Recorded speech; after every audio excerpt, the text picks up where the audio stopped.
So good evening, everyone. You're very welcome to our LockDown OpenUp webinar this evening. I'm Ita Murphy and I'm coordinator of the Wellbeing Network West Cork. We're very pleased to be hosting this event this evening and I'd like to thank you all for joining us.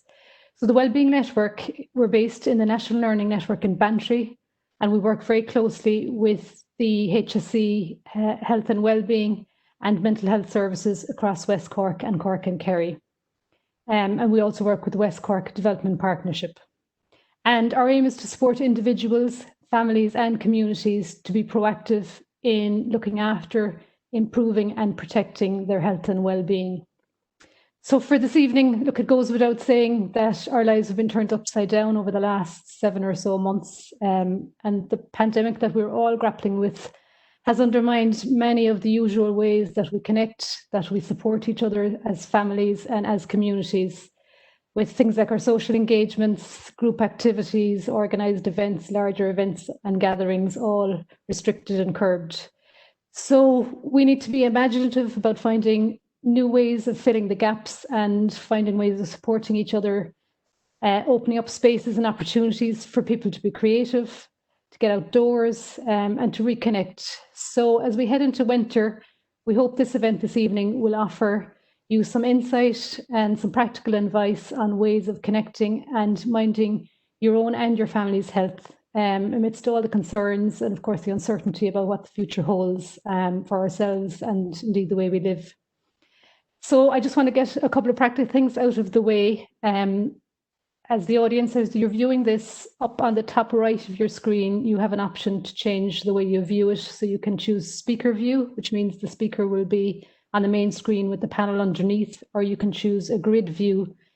And the grid view might be easier as we move into kind of more of a discussion and Q&A because you'll be able to see all the panelists at once. And if for any reason during the evening, if your connection drops out, you can just go back to the link that I will have sent you and reconnect. And also the webinar will be recorded. So our panel tonight includes Dr. Pat Bracken, independent consultant psychiatrist. So Pat retired from his post as clinical director of the West Cork Mental Health Services in 2016. He's been very busy since, and some of the things he's been occupied with, he's trained mental health workers in Beirut in the Lebanon. And for the past 18 months, he's been working on a new international guide to good practice in mental health care and services for the World Health Organization. So Pat works to promote the expertise of people with lived experience of mental health challenges, and he's an advocate of the recovery approach in mental health care. Louise O'Neil is an acclaimed author, and her latest book, After the Silence, which was released in early September, has been at the top 3 bestseller list, on the top 3 bestseller list for about 4 weeks, maybe 5 by now, Louise. And I can vouch that it's a really brilliant read.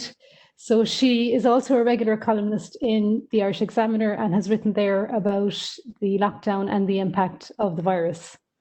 RORY DOODY is the area lead for mental health engagement for Cork and Kerry community healthcare, and he facilitates local forum, among other approaches, to allow the involvement of service users, their families and their carers in the planning and the delivery, design, and also the evaluation of mental health services.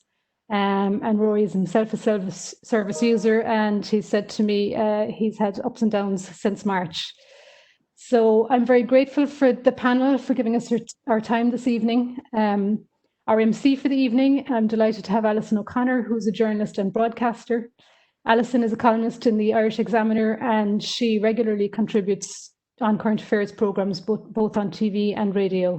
So I'm going to hand over to Alison now to get us started. So thank you.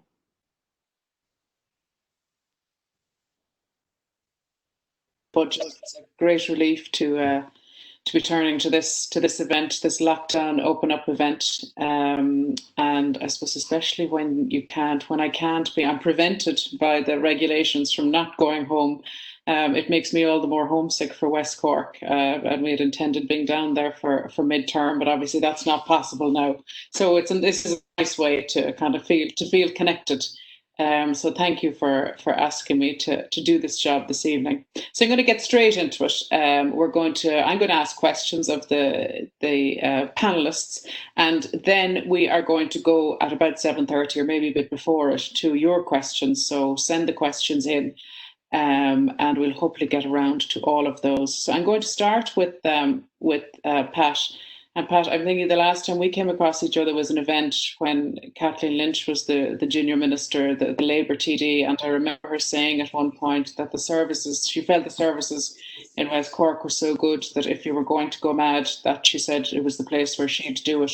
In a joking remark, which I think was a very high compliment for the services. Pat, in terms of the pandemic and the lockdown, how do you think that how have you been coping? You're used to observing other people and how they cope with things. What's your sense of it now? As you said, we're 7 to 8 months in.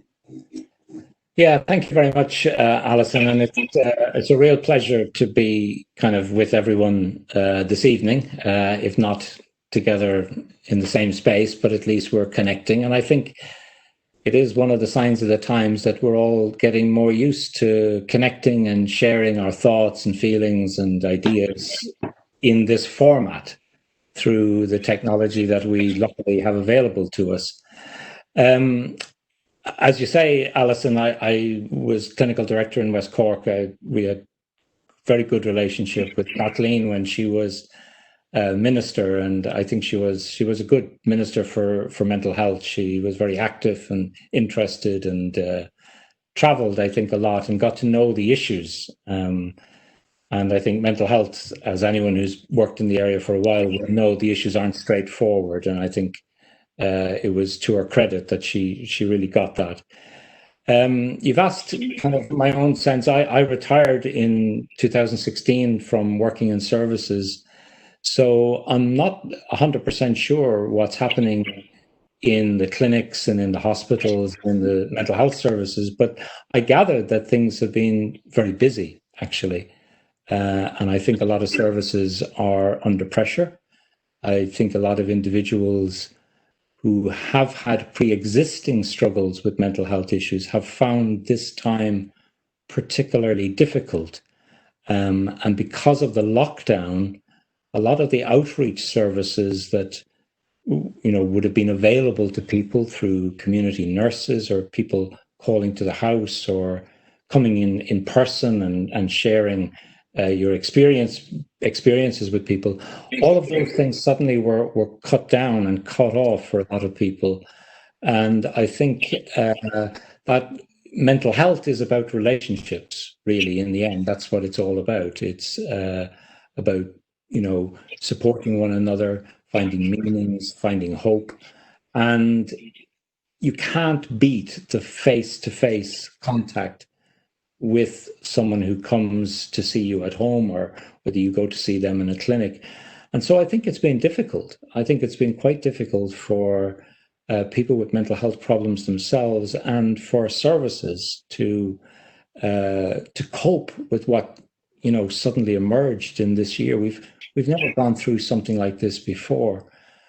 But I also know that human beings are incredibly creative and imaginative. And in fact, going through difficult challenges for us as human beings often is what brings out the best in us and brings out the deepest creativity in us. I've had the experience in my career over the years. As a young doctor, I spent 3 years working in Uganda in the midst of, just coming out of wartime experiences in 1987. And I was working with people who had gone through terrible experiences during those war years. And I was absolutely struck by the resilience of people and the lack of breakdown in society, even though people had been through quite awful experiences. And at that time, I remember being so struck with this, I really researched the literature on the mental health effects of war and conflict. And contrary to what one might think, in fact, a lot of commentators have commented on the fact that during wartime, actually, things like suicide rates and rates of breakdown tend to go down. And in fact, during wartime and conflict situations, often communities really pull together and find ways of supporting each other in ways that weren't available beforehand. And it was quite interesting to see that kind of dynamic. Now, don't get me wrong. I'm not saying that something like wartime or COVID or anything like that is a blessing. It's not. But at the same time, I think we can find, in these challenges, we can find some interesting things happen in terms of how we support one another, how we find solidarity. I suppose, Pat, we could call it realistically optimistic, where we hopefully might. I mean, it's a hack, that phrase, we're all in this together, has become a little bit hackneyed. But it has, yeah. And what I'd say, Alison, is again, just, the important point about what I was saying about wartime experiences. And I suppose that's what I've had more, none of us have had really the experience of a pandemic up to now. But what's also the case is that what's quite clear is that there are certain groups of people who for one reason or another haven't got access or are excluded from that kind of communal support that takes place during conflict situations. There are people who are left out, in other words. So the job, I think, of services and for us as a wider community during this time now, during this pandemic, is to make sure that people aren't left out and that there aren't people with particular problems or particular social situations that get left behind. And I think that's the real challenge for us. Yeah. Okay, Pat. We'll certainly, I think, be coming back to those themes over the next while. I was going to move to you, Louise, and if I can put it as simply as saying to you, how has the pandemic been for you? Just the addendum to that. I mean, does it help that you would certainly come across anyway as a very open person? Someone who's comfortable with sharing their feelings. So has that helped you through? I suppose so. I mean, I have been someone obviously who has struggled with mental health issues, and I've actually availed of the services in Bantry, so I know those well. And I think that, in managing something like anxiety or an eating disorder, there are certain things that I would have, lent on, whether that was going to see my therapist every week, going to the gym, taking yoga classes. And actually for me, one of the biggest things in maintaining my mental health is spending less time on my phone. So then all of a sudden, when you're sort of put into this situation where the only way that you can keep in contact with people is through Zoom calls and through, all of this, actually that felt very wearing after a while. And my boyfriend lives in Dublin, so that's also not the, it hasn't been the easiest thing. But I suppose, you always have to be aware of your own privilege, because even there, Alison, when you said we're all in this together, and I think there is a sense of that, but we're not all experiencing this in the same way. I mean, if you think about, I have friends who are living in Dublin who are in shared houses with 3 other people, and they're all working from home, but I have my own office, whereas they're working in their bedrooms, and it's a lack of space. Or if you were a woman caught in an abusive relationship, this will be a very different experience than maybe a parent who's working from home and is saying this is a wonderful experience, opportunity to spend more time with my children. So I think this idea that it's the great leveler is not true, because it always impacts people, differently regarding, their personal circumstances or their socioeconomic background. And again, what Pat said earlier, it's going to exacerbate, I suppose, for people with mental health issues, it is going to exacerbate that. So I think it's trying to find ways of just taking care of yourself in all of this. And I suppose in the beginning that felt really difficult because it was so frantic and new, and none of us had any clue what was going on. I know for the first month, I just felt completely paralyzed with fear. And I think now it's trying to figure out ways of saying, this is the reality, this is our reality. How do I live within this for the foreseeable future in a way that like feels healthy and sustainable? And I think that's kind of been trial and error. But I'm still kind of trying to figure that out too. Yeah, I think we're all in that club. Thank you, Louise. Rory, I hope you can hear us loud and clear there.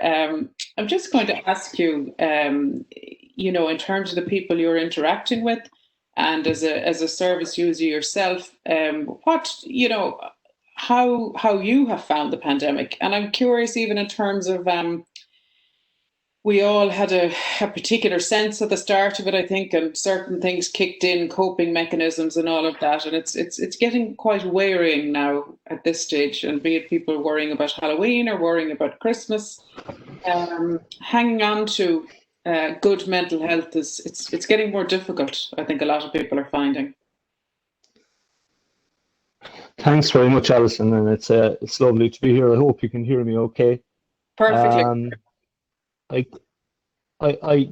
What I'd really like to say is, like, first of all, I'd like to kind of reiterate really what Pat and Louise are saying, and to kind of echo that. But I'd like to bring kind of another angle to it as well, and that is when I reflect on my own experience and I reflect on the conversations I've had with my peers. There is an angle on this where this is kind of business as usual for a lot of people, it's a terrible, unfortunate thing, but all of society is getting a picture of what it's like to live with kind of like mental health, the dark side of mental health. Like, I can certainly relate to social distancing. I can certainly relate to going shopping at the right time and staying away from busy places. And I've had wonderful conversations as well with my peers and with other service users like that have kind of reminded me that this is kind of what we do. It's kind of what we do, is that we kind of tend to stay away from people. And the challenge is, how do you make that a healthy thing? How do you make that to be something, a strength, or something that's better? And that's been kind of fascinating. I was listening to Pat there talk about that there's a lot of pressure on services. There's an awful lot of pressure on services, but the same pressure isn't there between the service user and their community. I think that people have slowed down in communities. I think that people have slowed down their interactions with others. There's more consideration, there's more time, a little bit of it anyway. I definitely can see where the pressure is on the services, because there's such a dependency there by a large cohort of people, that their lives are centered on the services. And I guess what I've seen is the incredible creativity amongst peers to discover ways to pass away the day, pass away the time, and meaningfully, like really kind of in ways that have kind of warmed me really, and kind of made me kind of feel good about that people will be okay, that there is that resilience. Because a lot of the relationships that have existed between people accessing services have been directed towards patient and professional, if you want to put it that way. And what I'm seeing now, and what we're seeing in mental health engagement and that community aspect of the mental health services, is that it's a relationship growing between person to person, which is something that mightn't always have thrived before. And it's not dismissing anything that Pat and Louise would have said. They are the reality of what's out there, but that's also out there as well. And it's worth looking into more.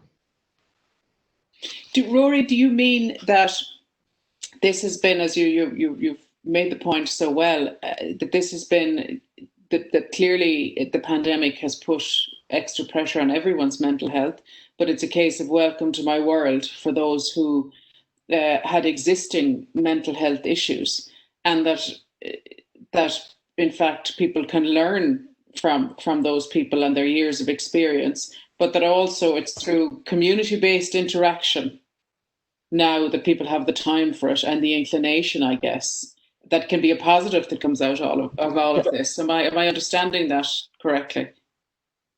That is the point, Alison. Thanks very much. And I suppose there was a wonderful paper that came out from Canada at the start of this. It was a paper called Lived Wisdom on panic and anxiety, and it came out at the very beginning of the lockdown there at around April.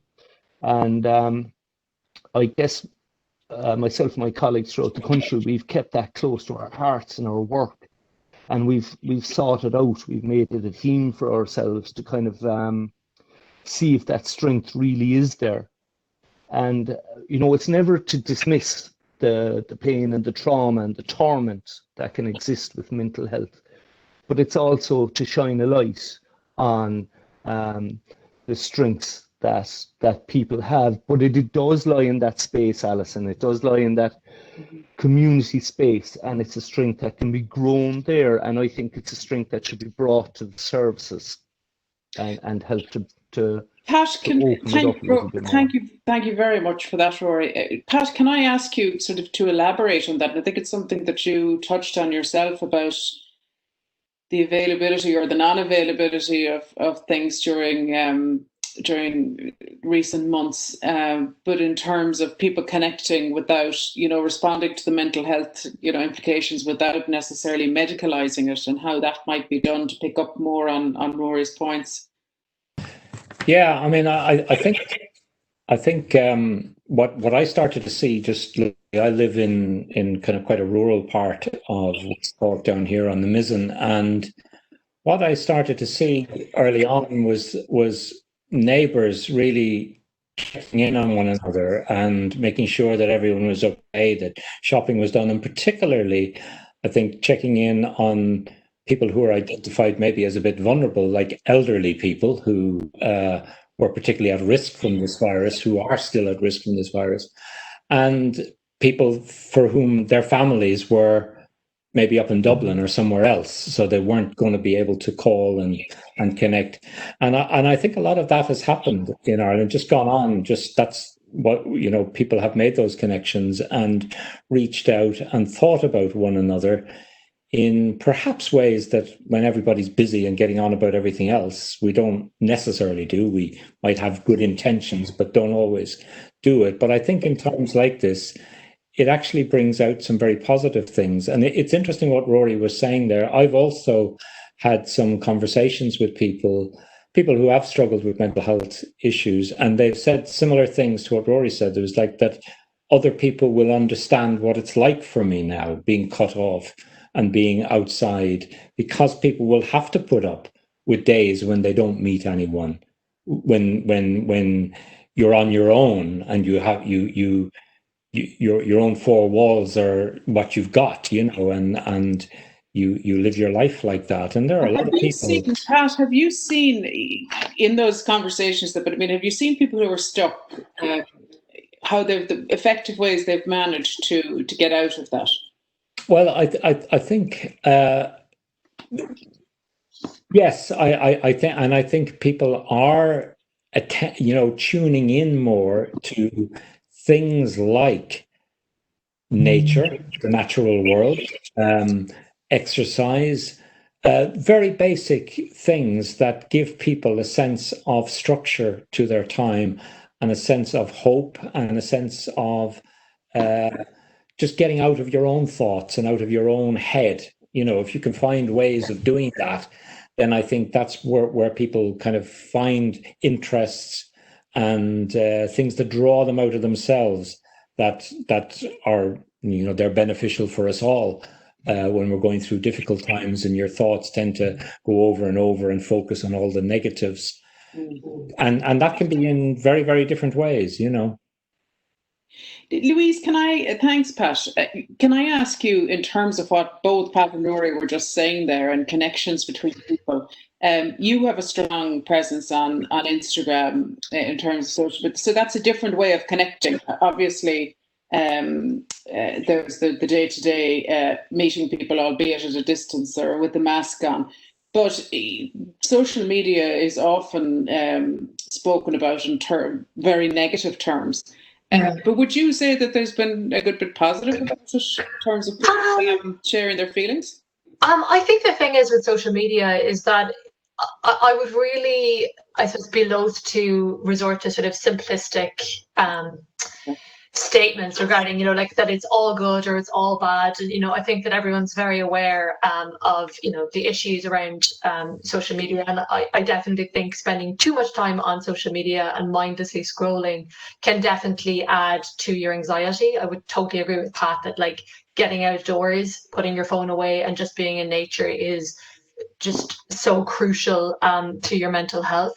But I can also understand, I suppose, why people, particularly maybe with Instagram, which is a much kinder space than Twitter and definitely less problematic than Facebook, even though it's owned by Mark Zuckerberg as well. But anyway, I think that there has been, I suppose, a sense of sharing and connection. And that has definitely been, really, really useful. I know with friends of mine that they've said that it has helped alleviate their sense of loneliness. And I think it's also reassuring, I think, particularly when people are very honest and also talk about the fact that they're struggling, and there's something in that, I think, because so often it's the feeling of, is this only me? Am I the only person who's feeling like this? And I think that when you start internalizing a lot of that fear and that anxiety, it just gets exponentially worse. Actually, I think to see it reflected in other people, whether that's talking to people or seeing that through Instagram stories, I think there's something actually quite healing in that. Okay, can I actually, just to throw a question your way, Louise, and I mean, you might, I don't know whether you're comfortable talking about it, you've mentioned about therapy and that. It's just someone who was saying that they've tried online counselling, but that stopped it as is not the same as face-to-face, and that other people they know feel the same way. Yeah. Or somebody else in the panel might know whether face-to-face counselling is now available, or whether anyone has had experience of online counselling. Was it maybe just not a good fit between that person and the counsellor? I mean, I have been seeing this particular therapist for I think around 3 years, so it was much easier. So it was much easier, sort of, I suppose, a transition, because we're very comfortable with each other and also very aware of each other's even just speech patterns, so that you're not talking over each other, because we're kind of understanding even just by facial expressions what's going to happen. But I do know people who have started therapy for the first time and have found it a bit awkward, but I've also heard from other people that it's easier to fit into their schedule, that let's say, particularly like when I was going to therapy, my therapist is in Cork, so it was a 2-hour round trip. So like it is much easier being able to fit into my schedule. I know for people who are really busy and who maybe can't see a therapist from 9 to 6, maybe can sneak in a phone call during their lunch break, or in the car before they go home. So I think that has definitely made it easier in that way. Okay, thank you, Louise. Rory, this is something you might know of. It's another question saying, why are people in services still not allowed to go to training centres? I don't know if this is anything in your area, but just saying, especially now that schools are back, and it's essential that this outlet is available for mental health. That's a really good question, and it deserves a careful answer, and I hope that I'll be able to do justice to it, Alison. Where mental health, I think there's another question there about, would mental health have gotten 38 million today in the budget if we didn't have COVID? I think there's a correlation there between those two questions. Mental health services are stressed when you look at our funding with regard to the percentage of the health budget that mental health gets. Mental health works within a tight budget all the time. We had a situation at the beginning of the lockdown where there was one confirmed case of COVID-19 in a mental health unit, and 32 members of staff were taken out in one go. And there was an extraordinary kind of managerial piece there to kind of get that service kept and get it stay going, and that made sure that people got care. And so there was decisions made then as to what could we realistically deliver a service to, and what could we not, what are we not able to. So the one that we're challenged with the most is where we bring groups of people together and delivering the service there. And it's unfortunate, but something had to pay the price in order to be able to guarantee that delivery of acute service. And the day services did pay a price there. What I would say, Alison, though, is not all day services are finished. Some still exist in smaller groups, and some still exist in an online fashion. And I by no means saying that it's perfect or anything like that, but I hope that it's probably not a satisfactory answer, but it is. And it is well, the I answer guess, that Rory, I have. there's a lot that the pandemic makes unsatisfactory, and that it's very difficult to do anything about. Now, I'm laughing because just as you were speaking there, it's as if you sent in this question yourself. It says, do you think if COVID-19 didn't happen, would mental health have got the 38 million in the budget today? So there's somebody of a like mind to you there. And I'm going to ask Pat, because Pat, you worked for many years within that system, and I'm sure on budget day watched every year to see what was or wasn't allocated. So what's your view on that question? Would that cash have been promised? Well, it's very, very hard to know. I mean, there is a lot of lip service paid to mental health issues and the development of services by all the parties. But to my mind, 38 million, while of course, if I was still a clinical director, I'd be looking for our share of it in West Cork. And I'm sure everyone around the country is hoping that it will lead to, local investments in services. And I'm sure that's going to be a good thing. But in the end, I think we need to just stand back from that kind of thing of this is just all about money and resources. My own feeling is that we do need a complete transformation in how we think about mental health and what our priorities should be. And maybe that's a bigger issue than our discussion this evening, but the answer to your question, Alison, is yes, of course, 38 million is something, but it's we're still way behind, in fact, in terms of our national expenditure and the percentage of the national health budget that's spent on mental health in Ireland. We're a lot less than other Western European countries, and we can no longer kind of play the kind of the poor relative now. We're one of the richest countries in Europe, and we have the money, and it is a question of priorities. And we've got to hold politicians to that, I think. But as I say, as well as looking for additional resources, I think we've got to broaden our national conversation about mental health to actually, what do we want to spend that money on? Do we just want more of the same, or do we want to actually think about a different set of priorities and a different way of doing mental health work?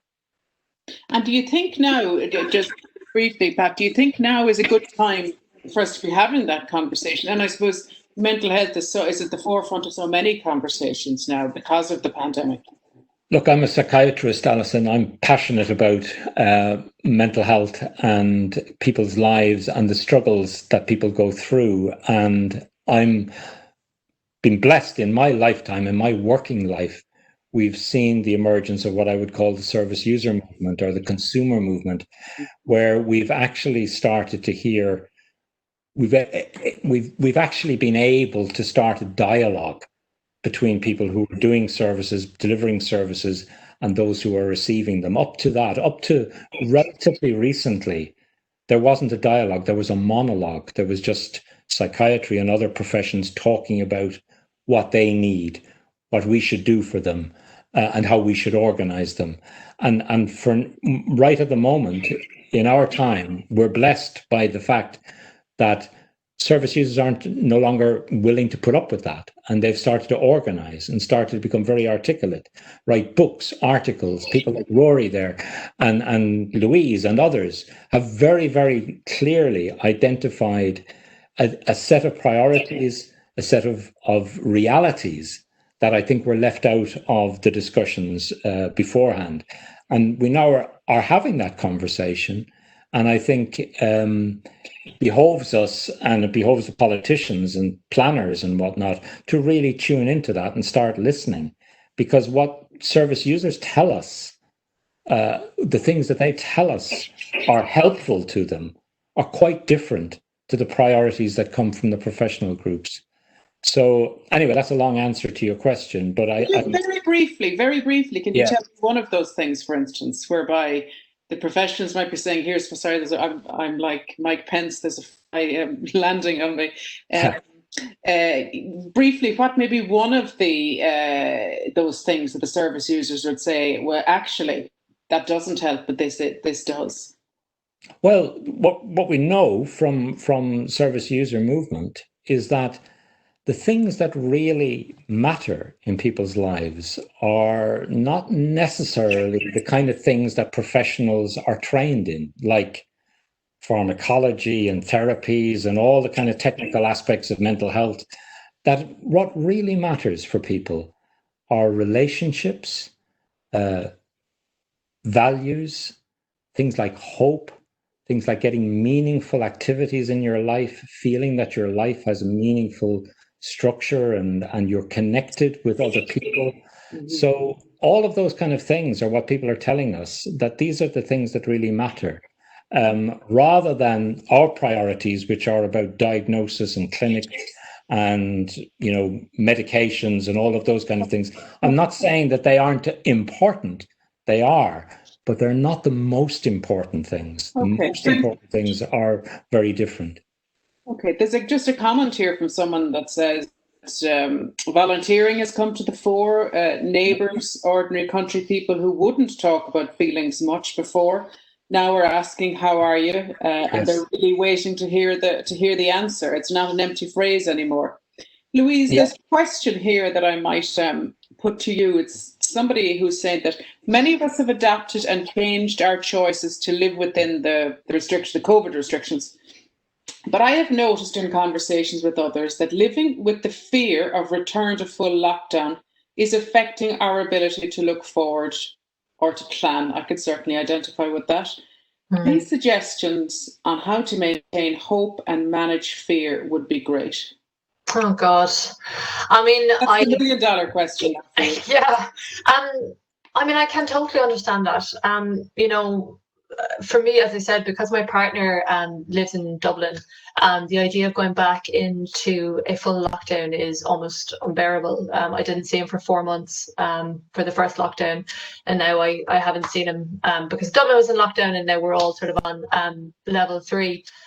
So it is really difficult, and a lot of it is almost like just trying to take one, and it's such a cliche, and I know I am such a cliche of someone who's in recovery and is about to use this line, but like it really is about one day at a time, and trying to find joy in small things every day, and whether that's like I just bought a new coat and I'm like getting a real thrill out of that, but even for me, I suppose the moments when I get most joy is if I'm out for a walk, or if my friend we phone every week, and we have these very long, I don't know what we talk about because like there's nothing happening, but we have these very, very long conversations, and whenever I come off the phone I just feel, I don't know, a little bit happier and a little bit more hopeful. I'm also watching a program on Apple TV called Ted Lasso.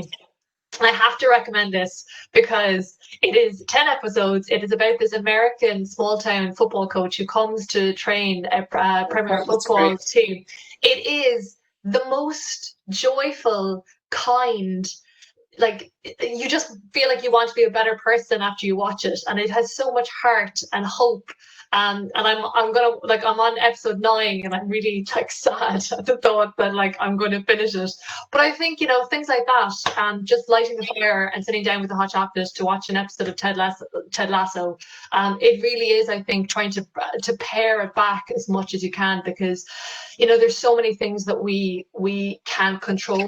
And I think this year, for me in particular, has been a real, like a very testing, but I think necessary lesson in just the importance of letting go and surrendering, because I am a control freak. I want to feel like I'm in charge at all times. And I think that this year has just taught me that, like, you can't do that. And really, I think just trying to surrender to the process as much as you can, that ability to be flexible, I think it just lets you kind of, you know, go back and forth a little bit. And I think actually that's going to be really necessary, because I'm curious, Louise, briefly, you write and speak about like living in a I was going to say a small town. Clonakilty is by no means a small town, but living in a town, and you've also lived in a city. Which would you have preferred for the pandemic? Oh my God, there's no comparison. There is no comparison. I kept thinking about like my apartment in Brooklyn and going, oh Jesus, if I had been stuck there for, you know, the 4 months, it would have been a very different experience than having Inchydonny, you know, right on my doorstep. So I definitely think living in West Cork, this is not the worst place to ride out a pandemic, for sure.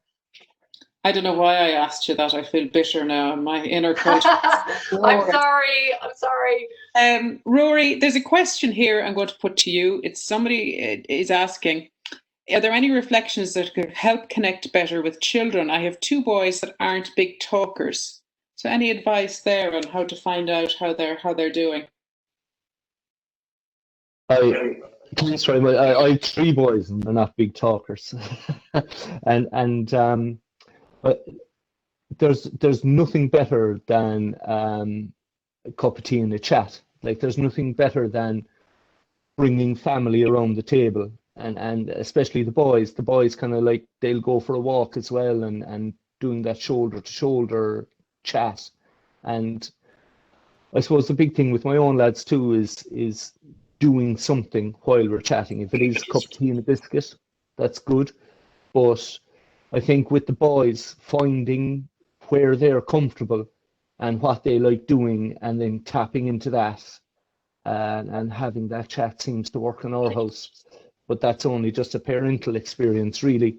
And sometimes it works and sometimes it doesn't.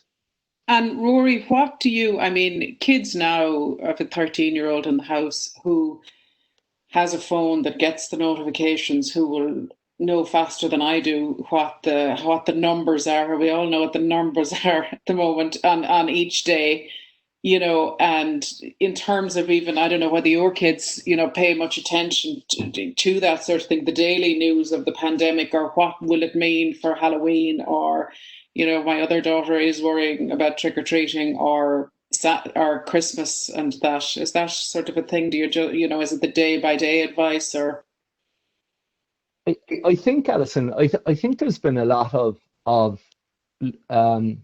looking inward. A lot of our world was externalized, and finding our needs met via something that was given to us by effectively consumerism, if you want to look at it.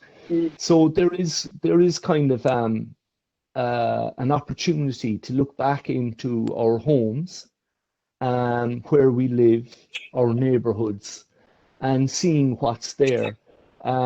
Certainly for ourselves in this house here, I have severe asthma, which puts me into the COPD place. So things are very people have to be very thoughtful, you know, kind of coming in and out to this house, and the kids have that worry and have that piece. But it's something that we're always talking about. It's something that we're always being very upfront about. And I think that finding satisfaction with yourself and in your own space has become something that we're trying to find that and celebrate it. Certainly I don't do that well at all here in my own house, because that's where the cobbler's kids. but certainly it's something that I see with others, especially my own peers and people at work as well, you know, making that small circle you have immediately around you a safe place. Because, you know, Louise referred to it very well there earlier on, that it's not for everybody. Like if you're a spouse in an abusive relationship, then, you know, you have to reach out if you can and to ask for that help if you can. And that's wonderful. That has to happen. But if it can be that your space is safe, then how can we explore it and make it better and make it a nicer place to be? I think there's an opportunity there, you know. Yeah, indeed, Rory. Yeah, that is very true. Pat, it's a question here. It picks up on a point that, you know, very much a point that we were addressing earlier. Does anyone feel that some service users have been coping extremely well because of the tools they have built up as a result of their mental health struggles? You know, Rory at the start spoke obviously about people who have had mental health issues, saying an element of welcome to my world. This is how, you know, how it often is for me. But therefore, I suppose you would have learned or being offered help with the tools to get out of that long before the pandemic hit. So might it, conversely, I don't know whether this question will make sense, you know, have been an advantage that you had been within the system and received that advice and done the work on yourself?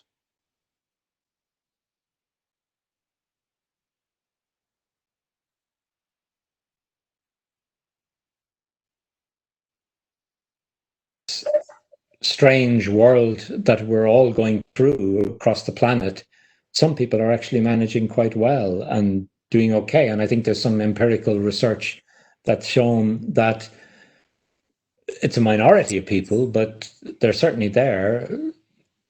People have welcomed it. It's given people a perspective on life and a sense of slowing things down that people have actually been enjoying. So it's you know, you say that equally well. My heart goes out to people like single parents who are stuck in, you know, city accommodation with small kids. I think that must be a very difficult situation, trying to manage and keep some sense of control over what's going on in your life. You know, as we've said before, living in West Cork, I think it's certainly for me, it's been pretty easy during the pandemic, because I can walk out my door and just, you know, see the sea, and it's, you know, okay, I don't make trips up to the city now, but it's not been, that's not a hardship. But I think for some people in different circumstances, I think it's very difficult. But I think the answer is yes. I think some people are coping very well with this situation. And I think some people who perhaps have been through mental health struggles and who've learned how to manage them and cope with them and not be frightened of being on your own and having to deal with those kind of feelings of loneliness, and finding ways of coping with them, finding ways of creatively filling your day and finding meaning in ordinary activities, like we've already discussed, like in taking a joy in nature, taking an interest in what's happening in the world around you, like in the news and stuff like that. I think is what gets us through situations like this. So I think yes. I think the opposite of that. Do you think paying too much attention to the news every day, should you limit yourself to your exposure to pandemic news, particularly bad news? I think so. I mean, I don't know. It's not for me to tell people what they should or shouldn't do. We all find our own ways with that. You know, I'm particularly addicted at the moment to American stuff about the upcoming election, because I just can't stand the sight of Donald Trump. And I know if I have to go through another 4 years of looking at him, it's going to drive me crackers.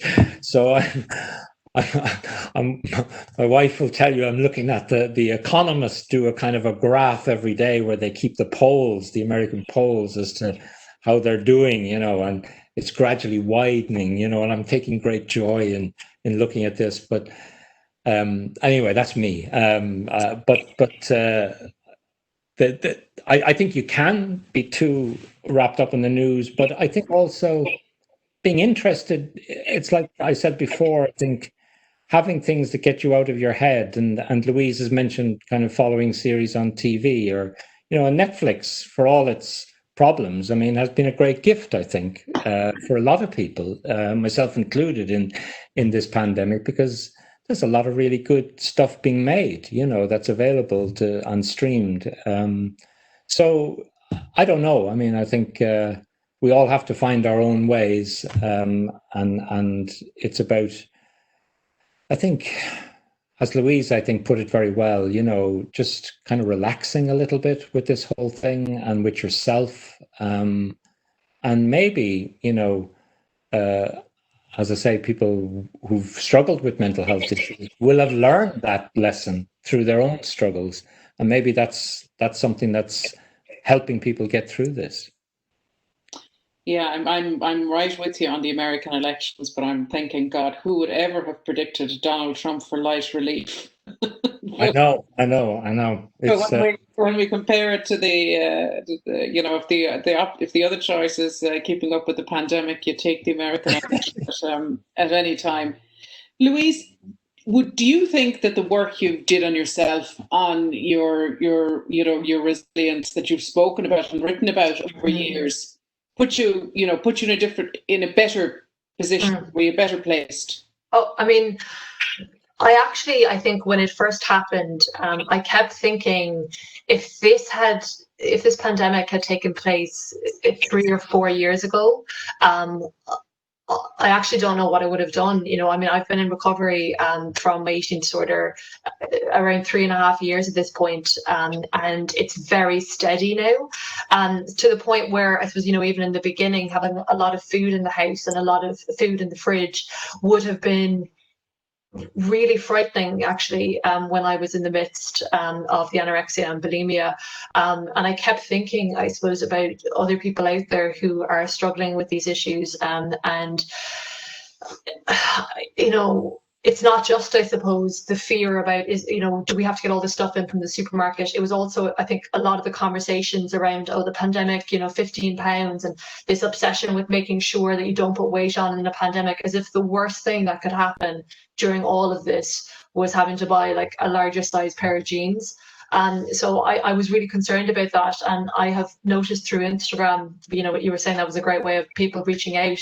The amount of people who have come to me and have said that they have been really struggling, or that they have relapsed, and yeah, it's really tricky, and I think it's I think there's a responsibility for all of us to be really aware of the language that we use, and the way that we talk about ourselves and our bodies, because you actually have no idea what someone's going through, and I think particularly at the moment when people are very sensitive, and we're all sort of dealing with a lot right now. I just think it's trying to be a little bit more mindful, and just being careful about the language that you use. And if you know that someone has struggled with this in the past, I think it's really just checking in with them, and seeing how they're doing.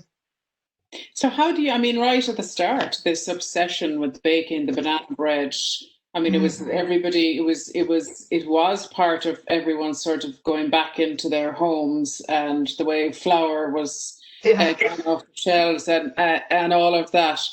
How did you find that? It was a nurturing thing. It was a way for many people. Yes. Yeah. It's strange, as I think that was when I really knew, I am recovered, actually, because I think before that, maybe, I suppose, I hadn't really been tested, but I was doing all the baking, and I was, taking part in all of that, but in a very healthy way. Like, I wasn't, using food to numb out, or I wasn't restricting my food. I was just eating when I was hungry and stopping when I was full.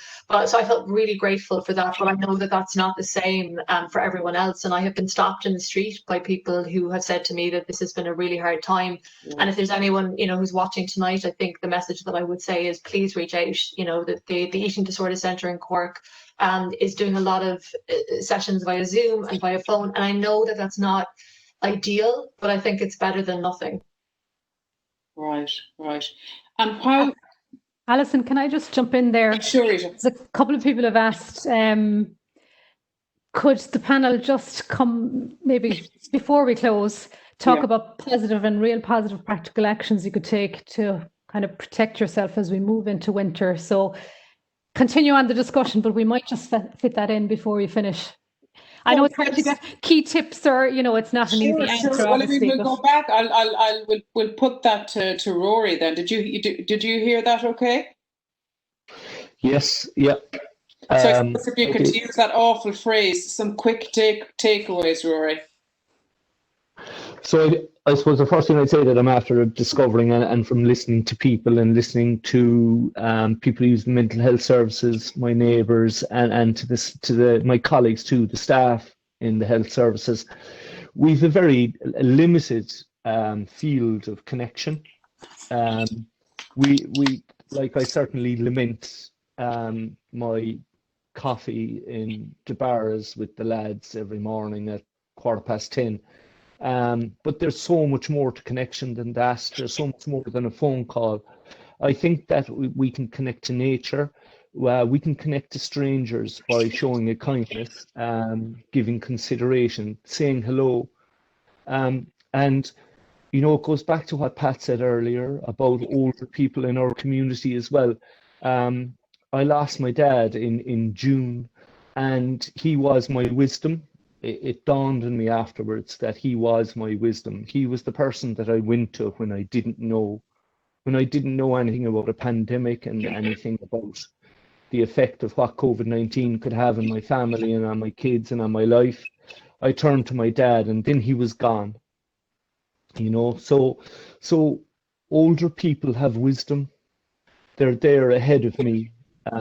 They know more, they've seen it. And the least we can do is touch base with that and give it an opportunity to open up. So there is that piece about listening and finding wisdom and knowledge and tips from unexpected places. But we can do that now. We can take that time to say hello. And there's also that piece of anonymity, Alison, that I'd like to mention just really quickly. I feel a lot safer behind a mask. Oftentimes, I kind of turn away or hide my face. I just do it. I just don't really want to be seen by the world that much. But I can comfortably talk to somebody else in a mask maybe for 20 minutes outside the shop if we're safely social distanced. And that's something that I kind of would have avoided and moved away from pretty quickly before. So I think that, there's a lot that we can do if we just expand our version of connection. If we see it as connection with nature, as we see it with connection, the opportunity with people we would normally communicate with. If we can see it as something more that has to be words and chats, that it can be about a connection with a good book. It can be connection with music, with a TV series on Netflix. Can we just think about things and look at things in a broader way, in a fresher way, in that way that Pat talks about, that pushes us beyond the expected way? Can we just open that up a little bit? Okay, thank you, Rory. Louise, the sort of theme or the tagline for tonight is positive actions to protect and improve mental and general health. So that's the longer version of the quick takeaways. That we have. I actually think the most important thing that I've learned through all of this is to have small, achievable goals. And I think there was a lot of pressure at the beginning of this, which is I think just a product of living in a capitalist society, that we had to make this the most productive time in our entire lives. We had to learn a new language, we had to make sourdough bread, all of these things.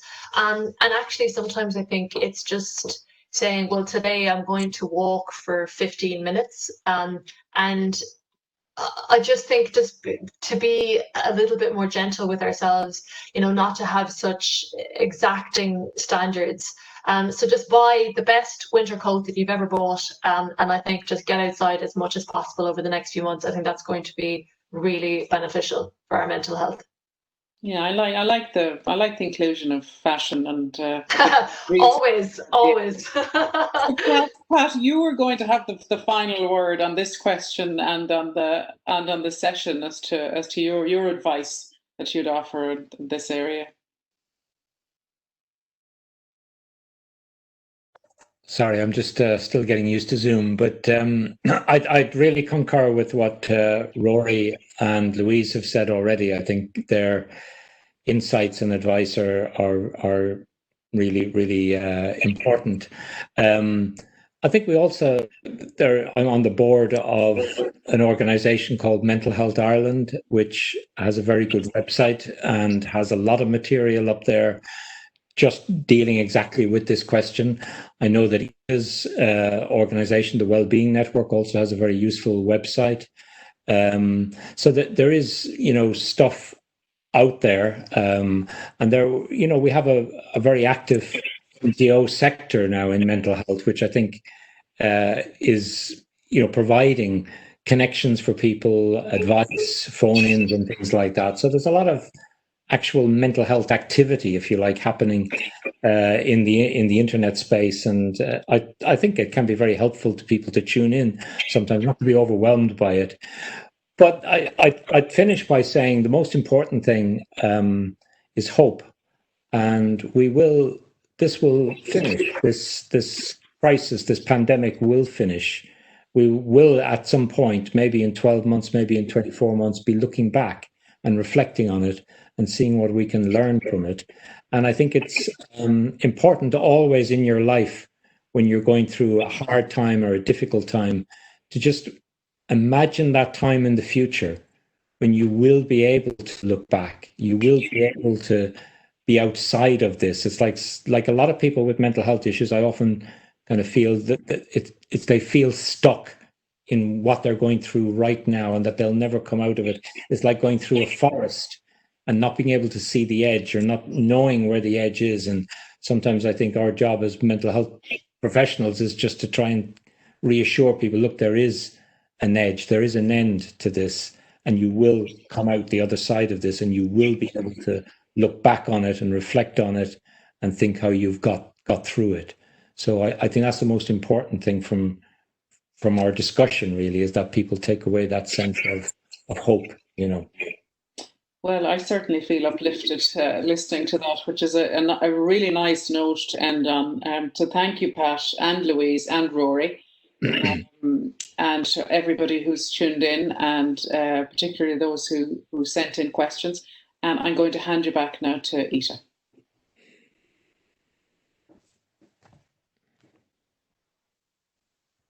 Thank you, Alison, for doing such a great job of keeping us on track and just about on time. So we got a really good discussion going. If you just could hang on for just about another minute, I have a few brief thank yous, and I just want to give you some information at the end. So thanks to our audience this evening. Lots and lots of questions came through, and that's why I was looking down during the session, because I was fielding those questions and pushing them through to Alison. So we got some really good comments, questions and insights from you, the audience. So I hope you found it beneficial. So thanks again to Alison, to our panellists, to Pat, to Louise and to Rory for their views and sharing sort of some of their personal stories and their professional expertise this evening. So we really appreciate you taking the time this evening and also in the run up to the event. I want to thank my colleagues in the National Learning Network in Bantry, and just in terms of practical stuff that's out there, they run training courses for adults with various needs and some with mental health difficulties. So there are things happening out there that can help, and that service is open. So I want to thank them for their support of this event. And I just want to mention this event is part of the West Cork Feel Good Festival, which has been running for a number of years, and we decided it was important to run it in this year particularly, albeit it had to be in a totally different form. And I just wanted to point you in the direction of an organisation called 49 North Street, which is in Skibbereen. You can look them up, 49northstreet.ie. And I worked closely with them, and in particular Kevin O'Shanahan, to organise the West Cork Wellbeing Festival. They have an awful lot of stuff going on. through that centre there in 49 North Street, a lot of it has had to go online. And I know we've discussed that it's not the same, but they have peer support groups, they have creative activities, they have music groups, they have an Irish language conversation group. So there's lots of stuff out there. And I know a lot of it has gone online, but I think, as Louise had said earlier, it's better than not having it at all. So thank you to Devidas, who provided our technical support there in the background. And I just wanted to mention that there will be a recording of the session available. So I will be sending that out to everyone who registered. So if anyone wants to share it with others, feel free to do so. Or if you had to leave early, that's available. So just to finish, as I said in the beginning, the Wellbeing Network is all about promoting wellbeing in communities across West Cork. And just in terms of positive tips to kind of get you through this next period, one of our core approaches is to talk to people about the 5 ways to well-being. They're very simple, but it kind of provides a framework or a kind of reference on how to think about your well-being and how you manage it and how you could be more proactive. And you can find out more on our website, which is thewellbeingnetwork.ie/West Cork. And those that framework, the 5 ways, is up there and some information around it. And there are also sections for communities across West Cork that point you to community-based supports and activities that are available locally to support health and well-being. So there might be stuff in there that might be helpful. Again, a lot of it is online, but there is stuff still going on. So just wanted to point to that. Just one thing I wanted to mention, just last week with this in mind, I was reading the survey that I think RT conducted called The Next Normal. And there was an awful lot of negative stuff in there and the impact on mental health and all that.